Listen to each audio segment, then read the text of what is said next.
everybody, welcome to the Comic Game Movie Show. My name's Deshaun, and we're here to talk about Samuel L. Jackson coming back for Nick Fury show, motherfuckers. I had to say it. You gotta say it, or mother. But anywho, this is actually not as fresh as some people think. For a while now, but almost since Disney Plus started, Disney Plus started announcing things that they were gonna have, including the Marvel stuff, for a little bit, there has always been a rumor about an Agents of S.W.O.R.D. show. There's been a rumor about an Agents of S.W.O.R.D. show. There's been a rumor about a Secret Invasion show. There's been rumors about Nick Fury coming back and being on one of those shows. So there's been rumors about this for about a year and a half now, about something like this. But this is the first time that someone's actually come out. Variety and Deadline are both reporting on this, so you know this ain't no bullshit. That Nick Fury, Samuel L. Jackson, is coming back to be the lead actor in whatever project it will be. We don't know the name of the project yet. We know, but we just know. That's why people are framing it as going to be the Nick Fury series, because he's the lead actor in it. That's what we know. Now, many people can speculate. We could keep speculating until the cows come home about what it's going to actually be.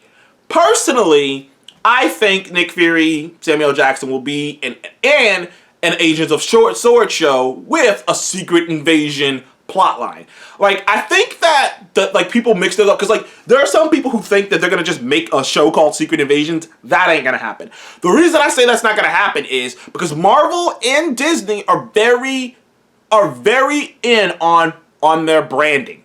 They like the ability to be able to individually brand things and be like, this is such and such, therefore this can go here and this can go here. They like the ability to be like, these are the Guardians of the Galaxy. So when you put Guardians of the Galaxy on anything, you have association with the specific movies of Guardians of the Galaxy. They like the Avengers. When you see that A, you're thinking about the Avengers movies. When you see that shield, you're thinking about the Captain America movies. That's what they want. They want you to have, that's why I've always said they're not going to name the Young Avengers the Young Avengers, and they're not going to name the Dark Avengers the Dark Avengers. They want there to be no mistake of what branding they're doing. And that's why I've always said the Young Avengers will get the name like the Champions or the New Warriors. Maybe they'll take the New Warriors name. The Dark Avengers will be called the Thunderbolts, and they'll just roll them into one, because Disney loves branding. They love, this is what these things is, and this is because branding allows you to market it differently. It allows you to, mix and mash. And people don't know this, but psychologically, when you see something, when you see the individual logo,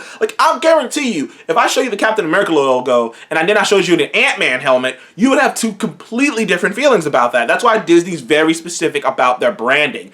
So they're not going to call it Secret Invasion. What I think they're going to do is it's going to be called Agents of S.W.O.R.D., or it's going to just be called S.W.O.R.D. It's either going to be called just S.W.O.R.D. or Agents of S.W.O.R.D. Maybe they're going to just call it S.W.O.R.D. You know what? I take it back. I would just call it S.W.O.R.D. I'll call it just S.W.O.R.D. S-W-O-R-D. S.W.O.R.D. Just call it S.W.O.R.D. Boom. Like that. Bam. S.W.O.R.D.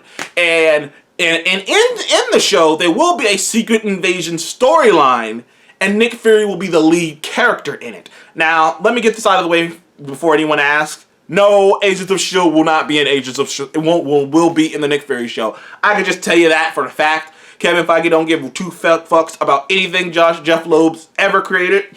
The only thing he cares about is Agent Carter, and that's because he helped create that, and he lent in two of his writers who wrote Endgame, Infinity War, and Captain America: Winter Soldier, and Civil War, wrote the original season of Agent Carter. So that's the only thing he cares about is Agent Carter.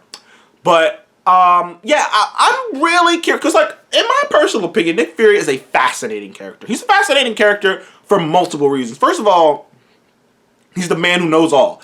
And I've always made this comparison to Seth. Nick Fury is basically reverse Amanda Waller.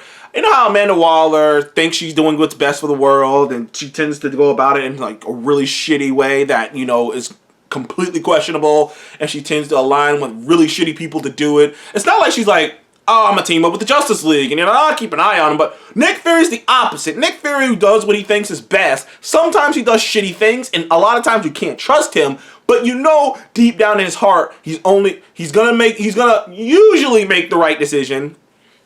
He's gonna usually be a good guy about it, and he will usually not be up to heroes. As for instance, Nick Fury wasn't even up. If you remember correctly, in the Civil War comic, Nick Fury wasn't even up the superhero's ass about registering and shit generally speaking, he played it on a case-by-case basis.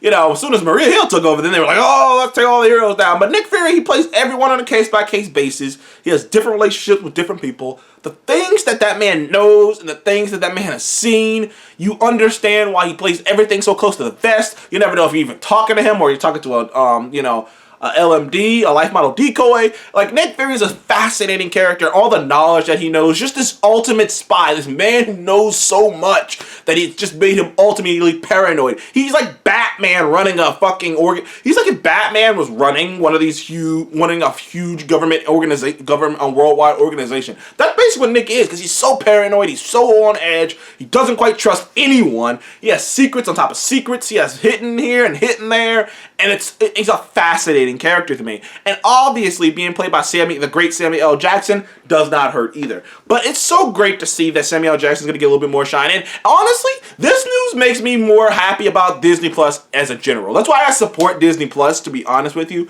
Because Disney Plus is going to be the location. If you're an MCU fan, Disney Plus is going to be a location that they fill in lore. You know how a lot of books and stuff, just like, you know, a lot of huge books, they have like little other things, other things that come out that kind of add to the lore and whatnot. This is going to be what that is to Disney Plus. This Disney Plus is going to be lore adding. It's going to add more lore. It's going to add more context. It's going to add more stuff.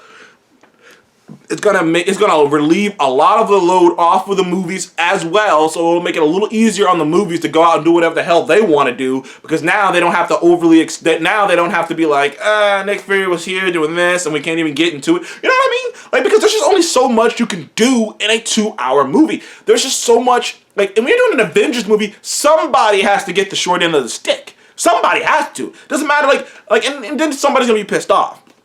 But with these Disney Plus shows, it allows you to give everyone their due. To give every character that you feel like deserves something, you can get their due. So every character that you feel like hasn't gotten a lot of shine, you need to go promote for them to go get a Disney Plus show, because then they can get it there. And I feel like that's what they're gonna do with Disney Plus. Like, they have so many Marvel characters and there's so much to do that having the ability to just go, we're not gonna fucking take 30 minutes out of this movie to go talk about where Bruce Banner, like, you know what I mean? Like, think about that. Like, that's what I'm hoping they do with the Hulk, because I was like, okay, we didn't explain it in the movie because we didn't have time to stop and put 30 minutes in to explain, like 20 minutes and explain how Bruce Banner combined himself with the Hulk. But we do have time later on to make a prequel series, a five episode prequel series, an hour episode about the process and what he went through and the crazy adventure that took place for him to be Smart Hulk. Now, that's cool. Like, I think that's such an awesome thing, awesome option that the MCU has now, and it's just gonna make the world even bigger. I'm happy for this. I hope Samuel L. Jackson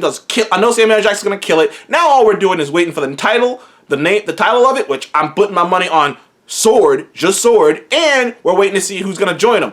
I'm pretty much sure Kobe Smulders from Agent Hill is gonna be in it, because like somebody brought up, Stomptown got canceled, so she's not like she's doing anything else. So I'm pretty sure she's gonna be in it, but we'll see. We'll see. Hopefully they introduce Abigail Brand too. Abigail Brand's a big character to Sword.